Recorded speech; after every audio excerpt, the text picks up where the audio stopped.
અમદાવાદ મહાનગરપાલિકાએ બુદ્ધિનું પ્રદર્શન કર્યું। સીજી રોડ ગિરીશ કોલ્ડ્રિંક્સની મીઠાખડી અંડરપાસ સુધીના એરિયામાં રોડ કરતા ફૂટપાથ મોટી કરી નાખી। 18 મીટરના રોડમાં અડધો ફૂટ ફૂટપાથ બનાવી નાખી। કોન્ટ્રાક્ટર દ્વારા જરૂરિયાત કરતા મોટી ફૂટપાથ બનાવવામાં આવતા વિવાદ થયો છે। એએમસીએ અધિકારીઓ પાસે ખુલાસો માંગ્યો અને તાત્કાલિક ધોરણે રોડની કામગીરી બંધ કરાવી। तो आ मामले विपक्ष नेता शहजाद पठाने सत्ताधीशों पर प्रहार कर्या।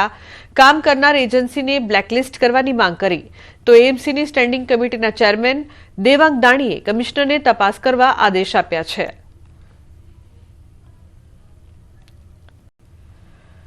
તો આ રસ્તો અહીંયાથી બહાર નીકળ્યા નહીં, બાજુમાં સિગ્નલ છે, અહીંયા સામેથી આવતી ગાડીઓ આ ડબલ પટ્ટી રોડ તો એમાં એક બાજુ આ લોકોએ કામ ચાલુ કરી દીધું, તો હવે આ માણસો આવશે ક્યાંથી અને જશે ક્યાંથી? પણ એમ કે આ કઈ રીતનું કામકાજ ચાલે છે એ જ કંઈ સમજણ નથી પડતી कि इस प्रकार के जो डिजाइन है उनके कंसल्टेंट को तात्कालिक ब्लैकलिस्ट करना चाहिए। एक तरफ डांबर का रोड ठीक से बना नहीं पाते, white topping road, RCC road, plastic road और ऐसे आयोजन के कारण अहमदाबाद म्युनिसिपल कॉर्पोरेशन की बुद्धि का प्रदर्शन होता जा रहा है।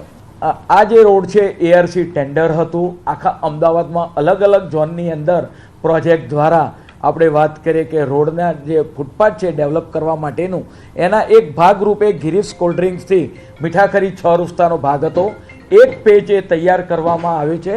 એ ભાગને આપણે વાત કરીએ કે એની ચોક્કસ ડીવાયએમસી પાસેથી રિપોર્ટ માગી આગળના સમયગાળા દરમિયાન એની કાર્યવાહી કરવામાં આવશે કે ડિઝાઇન સેલ દ્વારા શા માટે આવા પ્રકારની ડિઝાઇન પણ બનાવવામાં આવી અને આ 300 થી 400 મીટરનો પેચ શા માટે કરવામાં આવ્યો।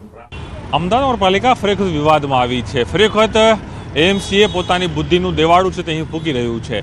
અમદાવાદના સીજી રોડથી જે ગિરીશ કોલ્ડ્રિંક આવેલું છે ત્યાંથી મીઠાખડી અંડરપાસ જવાનો જે મુખ્ય રોડ છે એ રોડ ઉપર જ કહી શકાય કે એટલું જ પોતે જ દબાણ કરી દીધું। એક તરફ નગરપાલિકા દબાણો દૂર કરવાની કામગીરી કરે છે, પરંતુ ખુદ નગરપાલિકાએ જ જે દબાણ છે કર્યું છે, દબાણ એટલા માટે શબ્દ વાપરી રહ્યો છું કે જે ડિઝાઇનિંગ બનાવવામાં આવી છે કે જેથી લોકો સરળતાથી અહીં ચાલી શકે, પરંતુ જે રોડની લંબાઈ 18 મીટર છે તેની વચ્ચોવચ્ચ આખું આજે કહી શકાય કે અડધું અડધ એ ડિવાઈડર છે તે બનાવી દેવામાં છે। તેના કારણે લોકોને છે તે મુશ્કેલી પડી રહી છે, વાહન ચાલકો પરેશાન થઈ રહ્યા છે।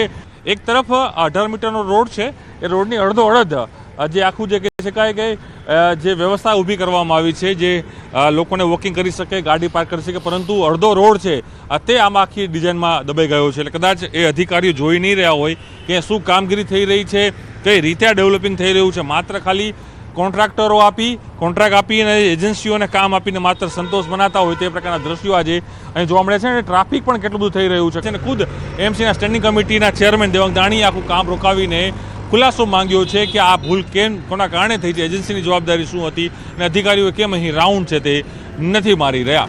કારણ પ્રકાશ દેસાઈ સાથે પ્રણવ પટેલ, ન્યૂઝ 18 અમદાવાદ। ગણતરીની કલાકોમાં જ મહાસંકટના એંધાણ, ખેડૂતોની છાતીના પાટિયા બેસાડી દે તેવી અંબાલાલ પટેલની આગાહી આવી છે। એક પછી એક આવતા વેસ્ટર્ન ડિસ્ટર્બન્સના કારણે જાન્યુઆરીના અંતમાં જ નહીં ફેબ્રુઆરીમાં પણ માવઠું ખેડૂતોના ભૂક્કા બોલાવશે।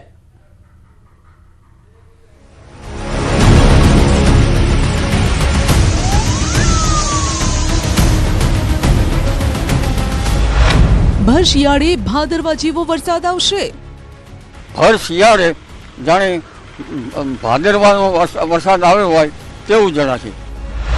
સૌરાષ્ટ્ર કચ્છ ઉત્તર ગુજરાતમાં માવઠાનું સંકટ અને ગુજરાતના ભાગોમાં, ઉત્તર ગુજરાતના ભાગોમાં પણ હવામાન પલટો થશે, પશ્ચિમ સૌરાષ્ટ્રના ભાગોમાં પણ હવામાન પલટો થશે, તટ ભાગોમાં કમોસમી વરસાદ થવાની શક્યતા રહેશે।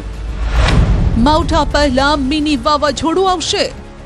આ ગતિવિધિ ચાલુ થાય તે પૂર્વે ભારે પવન ફૂંકાશે। લગભગ પશ્ચિમ સૌરાષ્ટ્રના ભાગોમાં સામાન્ય પવન 30 કિલોમીટર જેટલો પર અવર અને વિન્ડ ગસ્ટ 43 થી 43 ડિગ્રી સેલ્સિયસ 43 ડિગ્રી પર અવરનો પવન ફૂંકાવાની શક્યતા રહેશે। ફેબ્રુઆરીમાં પણ માવઠું પડશે। ફેબ્રુઆરી માસમાં પણ હવામાનમાં વારંવાર પલટાવ છે, કારણ કે સામુદ્રિક પેરામીટરો સાનુકૂળ થઈ રહ્યા છે, એટલે ફેબ્રુઆરીમાં પણ માવઠું થવાની શક્યતા રહે છે। ખુશીની પેટી બાંધી લો અને તૈયાર થઈ જાઓ કુદરતની રોલર કોસ્ટર રાઇડ માટે। ગણતરીના કલાકો બાદ આવશે વાતાવરણમાં પલટો।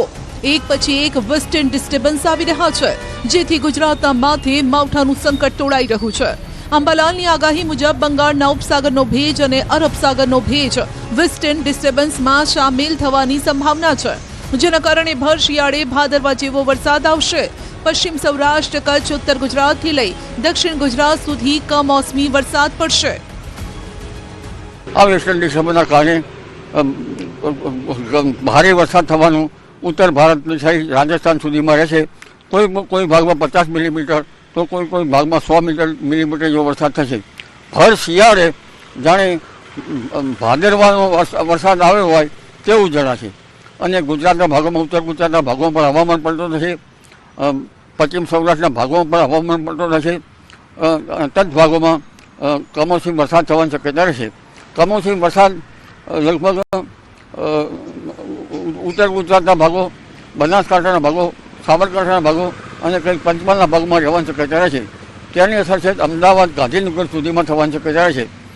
અને અરબ સાગરના ભેજની અસર મુંબઈથી ઉપરના ભાગો એટલે દક્ષિણ ગુજરાતના ભાગોમાં પણ થવાની રહેશે. માવઠા પહેલા મિની વાવાઝોડું ફૂંકાશે. 22 થી 28 જાન્યુઆરી સુધી વાતાવરણમાં મોટા ઉલટફેરના એંધાણ છે, કેમ કે બે વેસ્ટર્ન ડિસ્ટર્બન્સ આવી રહ્યા છે. માવઠું પડે તે પહેલા તોફાની પવન ધમાચકડી મચાવશે. કૃષિ પાકનો ધનોત્પન્નોત નીકળી જાય તેવા પવનની સંભાવના છે. ખાસ કરીને આંબા પર આવેલા મોર ખરી પડે. દરિયા કિનારે તોફાની પવનના કારણે સાચવવાની અંબાલાલની પણ આગાહી છે. આ ગતિવિધિ ચાલુ થાય તે પૂર્વે ભારે પવન ફૂંકાશે. લગભગ પશ્ચિમ સૌરાષ્ટ્રના ભાગોમાં સામાન્ય પવન 30 કિલોમીટર જેટલો પર અવર અને wind gust 43 degree Celsius 43 degree પર અવરનો પવન ફૂંકાવાની શક્યતા છે, જેના કારણે ત્યાં જરા સાચવવું, દરિયા કિનારામાં સાચવવું રહ્યું. ઉત્તર ગુજરાતના ભાગોમાં પણ વિન્ડ